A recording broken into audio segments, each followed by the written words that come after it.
I'm not a dentist, and my name is Tyler, and this is my 2013 Porsche 911 Carrera 4S. And if you are in the Porsche community, that would be a 991.1 C4S. And today I'm here to tell you about the top 10 things about this car that I absolutely adore and why own it in 2021, or any year really. Yeah. So I picked this car up in March of this year, and it is my second 991.1. That is my first 4S. I had a base Carrera prior. Yeah, so we'll kick things off with the 10th thing that I love most about this car.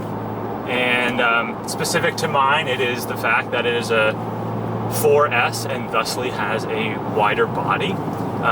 The S has, or the 4S I should say, has an inch on either side, giving it a more pronounced profile, which I think is great. And I think it just gives it an overall better look. Is also specific to mine is that it's a manual transmission. You've probably seen me rolling through the gears. Yeah, it's got 3 pedals. That is awful if you live in any type of area where there's significant traffic, and I'm no exception to that. I live in New York City, and driving any time outside of the morning is particularly painful, or it can be. But you do get the sense of involvement, and you'll hear people talk about this for years and years, about a sense of involvement with the car and your kind of man-machine symbiosis and all that fun stuff. And I totally buy into that hook, line, and sinker. Local support in forums. There are another one of Evan's videos that another Porsche owner has talked about his love of the support of the community, and I tend to echo that. We've got Renlist, which is a resource. If you have any type of like odd rattle, you can essentially Google it, and with Renlist at the end, and you'll find someone who's had that exact problem, most likely. The next thing that I would like to say is, in terms of owning this car in 2021, or any year for that matter, is the pricing. Certainly not now. Absolutely not right now. Things are obviously inflated, everyone knows this.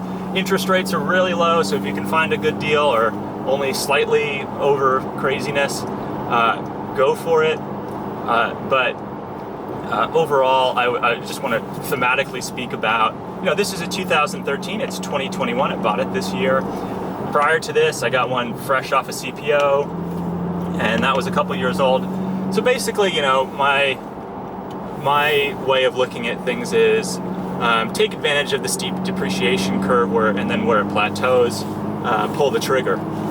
And that's the way, before things become any kind of issues that for higher mileage cars that would trickle in, is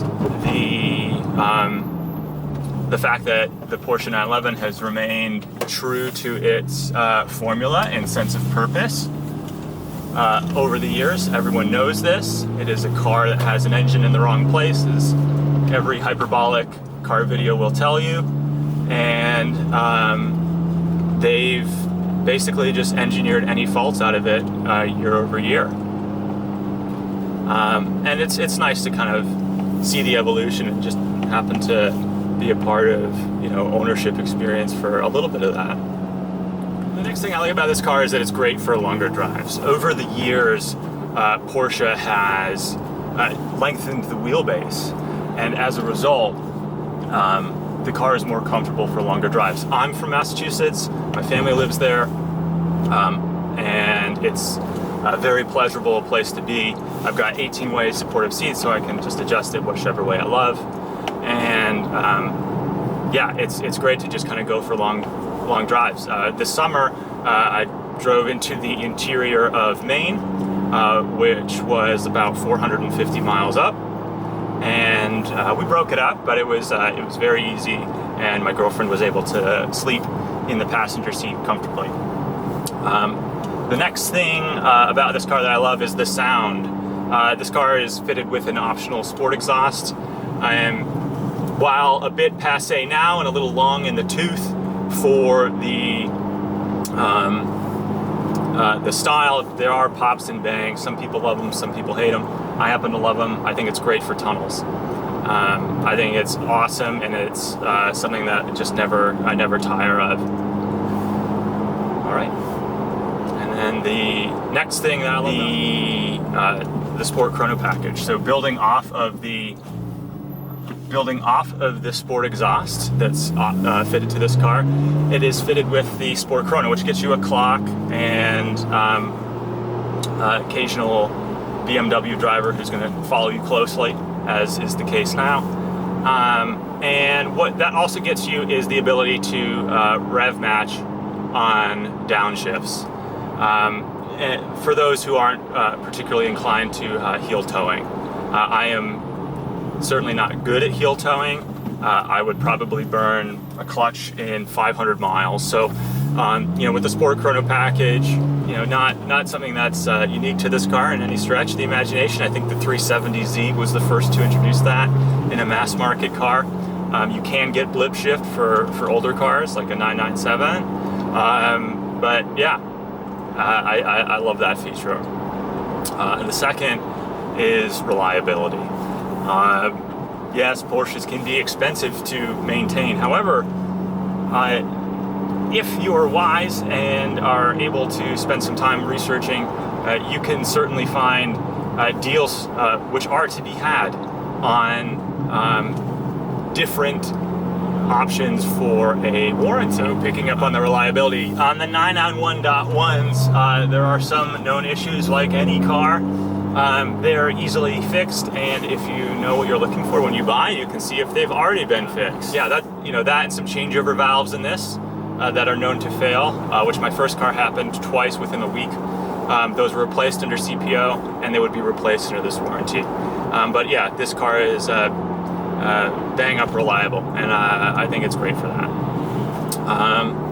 And yeah, I think lastly is that the 991.1, so 2013 to 2016, is the last naturally aspirated engine. Now each generation will have its last thing. Like this car doesn't have like super high feel steering to some, because it's like electronically assisted. Someone will correct me, I'm sure. But yeah, this car's the last naturally aspirated engine. So with the 991.2s, you lose those naturally aspirated sounds, which I think parlays into the